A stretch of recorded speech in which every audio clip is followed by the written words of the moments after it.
So yesterday what we had done, हमने new chapter start किया था, यूनिट नंबर 12 द फार्मर्स बान.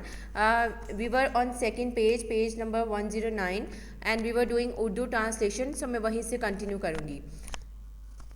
तब किसान और उसकी बीवी ने महसूस किया कि पहाड़ियों के पार वाले और दूर दराज आए रिश्तेदार कज़न्स कदे अफसुदा दिखाई दे रहे हैं. किसान ने पूछा क्या मसला है.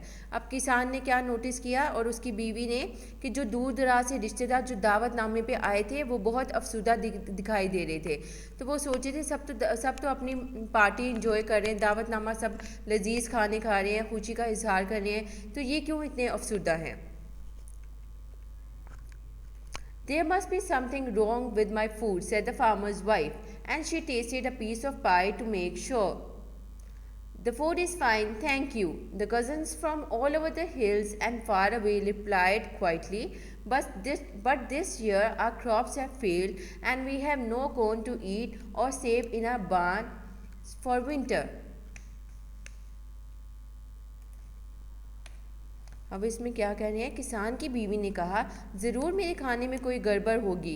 अब जब वो अफसुदा दिखाई दे रहे थे तो किसान की बीवी ने इमेजिन किया कि मुझे लगता है कि शायद मैंने खाना अच्छा नहीं बनाया, मेरे खाने में कोई गड़बड़ है, इसलिए वो शायद अफसुदा हैं. उसने तस्दीक करने के लिए पाई का टुकड़ा खाया. अब उसने क्या किया, उसको लग रहा था कि उसने शायद खाना अच्छा नहीं बनाया, खाने में थोड़ी गड़बड़ है, तो उसने क्या किया, पाई का टुकड़ा टेस्ट किया ताकि उसको लगे कि खाना उसने ठीक बनाया भी है कि नहीं. पहाड़ियों के पार वाले और दूर दराज से आए रिश्तेदारों ने पुरसकून अंदाज में जवाब दिया, खाना उम्दा है. अब जो पहाड़ी इलाके जो रिश्तेदार और दोस्त पहाड़ी इलाकों से आए थे उन्होंने पुरसकून अंदाज में उन्हें कहा कि खाना बहुत लजीज है और खाने में कोई ऐसी गड़बड़ नहीं. और किसान की बीवी ने कहा शुक्रिया. फिर उन्होंने कहा लेकिन इस साल हमारी फसलें अच्छी नहीं हुई और हमारे पास खाने के लिए या सर्दियों के लिए घर में अनाज बचा कर रखने के लिए गल्ला नहीं है. अब उन्होंने बताया कि हमारे पास जो है इस बार उनकी जो फसलें थी वो अच्छी नहीं हुई और उनके अफसुदा रहने की वजह यही थी कि वो इस दफ़ा इसलिए इतने सैड थे, अफसुदा थे कि उनकी फसलें अच्छी नहीं होगी. और उनके पास उन्होंने कहा कि हमारे पास सर्दियों के लिए भी अनाज हमने बचा कर नहीं रखा. Now coming to the next. Don't worry, cried the farmer. There's plenty here for all. Take as much as you like home with you and then come back for more. अब इसमें क्या कहा, किसान ने कहा बुलंद आवाज़ में कहा फ़िक्र मत करें, यहाँ सब के लिए काफ़ी कुछ है, जितना चाहें आप साथ घर ले जाएं और फिर आकर और भी ले जाएं. अब किसान ने उनको तसल्ली दी कि इस बार हमारा अनाज है वो बहुत अच्छा उगा है. तो उन्होंने कहा कि हमारे पास बहुत अनाज है, आप जहाँ से जितना लेके जाना चाहते हैं ले जाएं और अगर आपको और ज़रूरत पड़ती है तो आप वापस आकर और अनाज ले जाएं.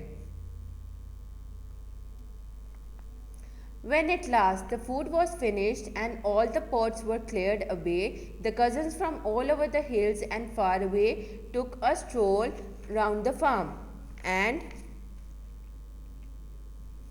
And would you believe it, for the second time that day their faces began to look glum. अब इसमें क्या कहने हैं,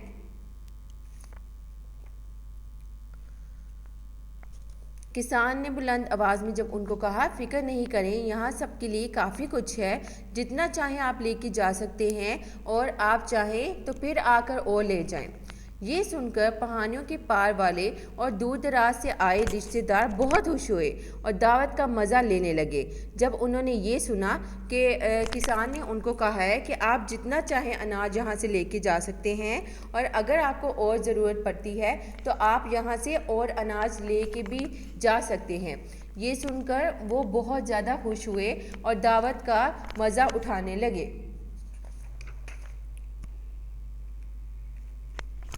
जब आखिरकार खाना ख़त्म हुआ और तमाम बर्तन उठा लिए गए तो पहाड़ियों के पार वाले और दूर दराज से आए रिश्तेदारों ने फार्म के गिर्द चहलकदमी की.